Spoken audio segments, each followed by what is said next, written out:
Hey guys, season's greetings and happy holidays. I got my eggnog right here and I'm just enjoying a little nip. Now, I wanted to do a top 10 best video games of 2010. But then I realized, do we really need another top 10 list? Of the best video games for this year? When I started to think about it, what's going to separate my list from everyone else's list? You're going to have your Red Dead Redemption, you're going to have your Assassin's Creed Brotherhood, you're going to have your Mass Effect 2. So instead of looking at the top 10 best video games of 2010, I thought it'd be interesting to look at the top 10 best surprises in 2010. What do I mean by surprises? Glad you asked.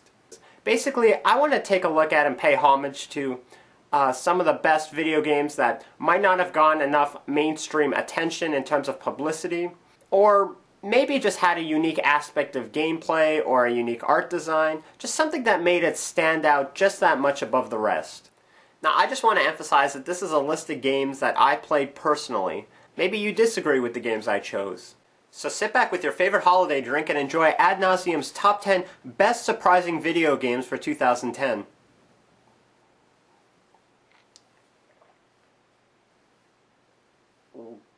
Guys, the eggnog's gone bad. No, the eggnog's gone, the eggnog's gone bad. Clocking in at number 10 is Limbo for the Xbox 360. Limbo is a puzzle platform video game and the premier title of independent Danish game developer Playdead Studios. Primarily a 2D side-scroller, you take the role of a boy searching through dangerous environments and traps as he searches for his lost sister. Now, while on the surface that might sound simple, trust me, you will die in this game. A lot. In fact, in many instances, the game is designed so that you will fail purposefully until you find the correct solution. The game is presented primarily in monochromatic black and white tones using lighting, film grain effects, and minimal sounds to create an eerie atmosphere often associated with the horror genre. While this game has often been criticized for having an abrupt ending and problems with its pacing in terms of its story, it is definitely a fun game that you should check out if you haven't already. Number 9, Heavy Rain for the PS3. Heavy Rain is a psychological thriller featuring 4 protagonists involved with the mystery of the Origami Killer, a serial killer who uses extended periods of rainfall to drown his victims. Ethan Mars is a father who is trying to save his son from being the next victim, while investigative journalist Madison Page, FBI profiler Norman Jayden, and private detective Scott Shelby are each trying to track down clues to the Origami Killer's identity. The player interacts with the game by performing actions highlighted on screen related to motions on the controller, and in some cases, performing a series of quick-time events during the fast-paced action sequences. However, Heavy Rain is also a very polarizing game, both among critics and among gamers. Now, I loved playing this game when I was playing it. However, after finishing the game, I kind of got the sense that I'd kind of been cheated in a way. There was very little actual gameplay to speak of, and it felt like I was watching a movie rather than interacting with the game itself. Was it innovative? Yes. Did I enjoy playing it? Absolutely. But if I can give one recommendation, I would suggest that you rent this from your local video store or borrow it from a friend if he or she has it. At number 8, Eversion for the PC. Now, I found this game completely by accident, and I'm glad I did. Really, it's no different from your typical side-scrolling adventure, save for one major difference. You play a small flower-like protagonist named ZT who is on the quest to rescue a princess. Sounds simple, right? Well, here's where it gets interesting. Each level consists of a set of parallel realities, each of which features different hazards, a unique art style, and a distinctive soundtrack. By using ZT's ability to evert from one reality to another, the player can navigate him through obstacles to reach his goal. Now, while the opening screen and first few levels are quite cheerful and colorful, the environment becomes gradually more deranged and disturbing as the player progresses into other levels of Eversion, making this one twisted bit of gameplay. For example, in the first reality, clouds are visible as scenery, but they are intangible. In the second and third realities, clouds are solid, allowing the player to reach previously inaccessible areas. Plant-based objects also change, becoming solid, passable, or deadly depending on which reality is being visited, and certain bricks can change from being solid to breakable from underneath to disappearing if ZT steps onto them. While the game is short, it's free to download, so if you have some time on your hands, go and check it out. At number 7, GoldenEye 007 for the Wii. Talk about a game that had a lot to live up to. One of my fondest memories as a teenager was going over to my friend's house and playing 4 split-screen multiplayer on the Nintendo 64. While GoldenEye 007 is a reimagining of the film, the game does have noticeable differences. The game features modern game design techniques to coincide with other modern first-person shooters such as destructible environments and online multiplayer. In fact, Bond actor Daniel Craig's likeness is featured in the 2010 game, and the plot has changed to fit with the current style of the James Bond films. He also lends his voice to some superb voice acting. This game is just so satisfying to play I can't even tell you, and quite honestly is one of the best first-person shooters on the Wii.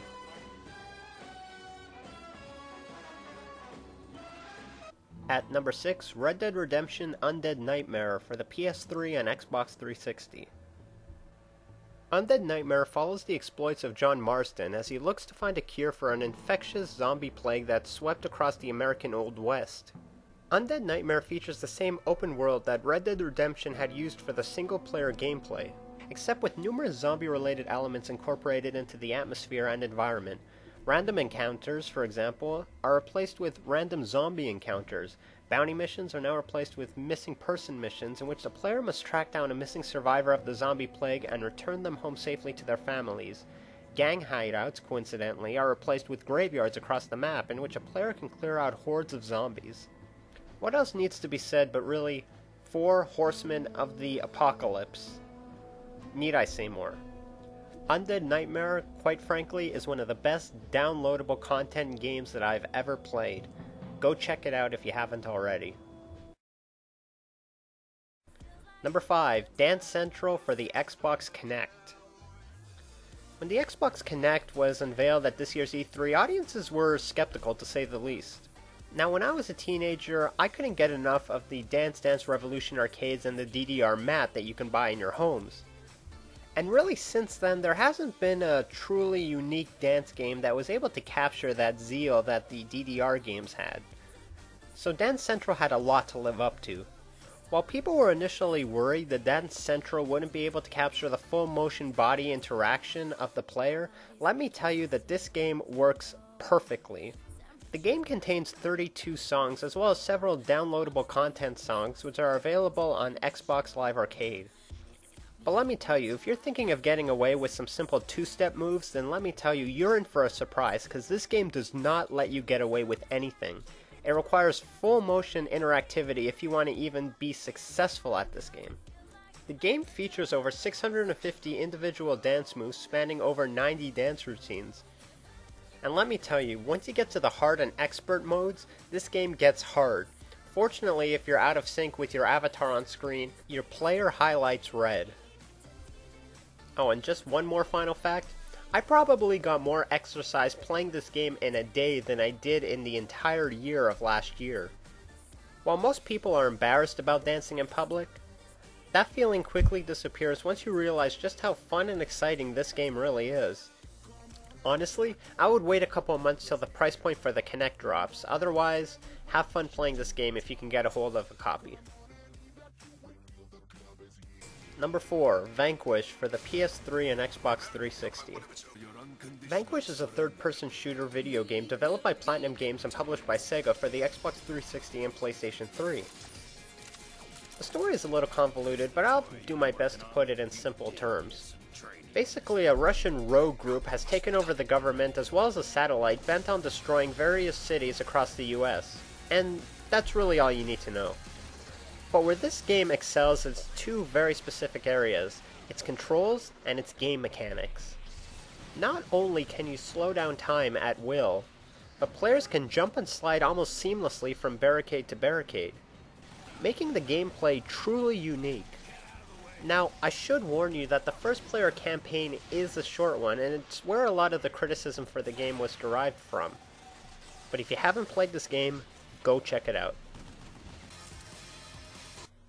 Coming in at number 3, Dead Nation for the PS3. Dead Nation takes place in a fictional world afflicted by a zombie apocalypse. The player can play as a male or female character and fight different types of zombies. Let me tell you, this game gets frantic. But you're allowed to do co-op multiplayer, so it's actually quite fun when you can play alongside your friends in a zombie apocalypse. Players are awarded score multipliers and money when zombies are killed. Money is also used to purchase and upgrade weapons, and multipliers grant better scores. Players fight their way through 10 levels using weapon shops that allow weapon upgrading and armor swapping. During the levels, players can find chests that hold ammunition, multipliers, money, or armor pieces. In a year that seemed oversaturated by zombie titles, case in point Left 4 Dead 2, Dead Rising 2, and Undead Nightmares, Dead Nation brought something very new to the table, and it's just an enjoyment to play. Do yourself a favor and check it out. At number 2, Minecraft for the PC. Minecraft is a sandbox building video game which allows players to build constructions out of textured cubes in a 3D world. But don't let its simplistic graphics fool you, because Minecraft can become quickly addictive. What's the goal of Minecraft? Well, there really isn't one, and that's what makes it so good. The beta version of the game requires the player to use the mining and building mechanics of the game as a method of protection from hostile monsters and as a way to uncover useful ores in the ground. Beta includes limits on the number of blocks that can be held by the player using an inventory system, and requires that all blocks be mined first rather than giving the player an unlimited supply. Different blocks can be crafted into items such as swords, chests, minecarts, and buckets, and there are also plants and animals that can be farmed and hunted for other resources. For some reason, this game went on to be overlooked by the mainstream media, but since December 2010, this game has sold over 300,000 units. And some of the creations that players have managed to complete with this game is truly astounding. Take this one, for example, that is a replica of the Earth. Or this one that is a life-size replica of the Starship Enterprise. I am not doing this game justice with this review. This game is truly addictive and completely innovative. If you haven't checked it out, do yourself a favor and download it for yourself. And the most surprising game of 2010 is Toy Soldiers for the Xbox 360. Toy Soldiers is an action strategy video game by Signal Studios and released on the Xbox Live Arcade. Toy Soldiers is just really hard to classify. I mean, is it a war game? Is it an action game? Is it a real-time strategy game? Well, it's kind of all three mixed into one. Players control one of two armies of miniature toy soldiers on a World War I model diorama with wooden and plastic landscapes. The diorama is set in various locations such as a child's bedroom, a library and lounge, and objects such as dressers and reading lamps are at times visible in the background. The game features 50 different controllable units including machine guns, mortars, and tanks, with the fixed emplacements being upgradable to more powerful versions. Players can create and control numerous units from a strategic command perspective or one unit on the field from a third-person perspective. They can also command fixed emplacements that they create such as howitzers, mortars, and machine guns, or drive various vehicles such as tanks, biplanes, and bombers. The player receives money for destroying enemies, which can be used to equip greater defenses. And let me tell you, the fighting in this game gets intense, especially when you're playing two-player split screen against one another. This is definitely one of the most fun gaming experiences I've ever had the pleasure of playing in the year 2010, and hopefully I'll be playing a lot more in the year 2011. If you haven't checked out this game yet, do yourself a favor and download it for the Xbox Live Arcade. You'll be glad you did. This has been Ad Nauseam's Top 10 Most Surprising Games of 2010. Thanks for watching, and I hope you enjoyed this video.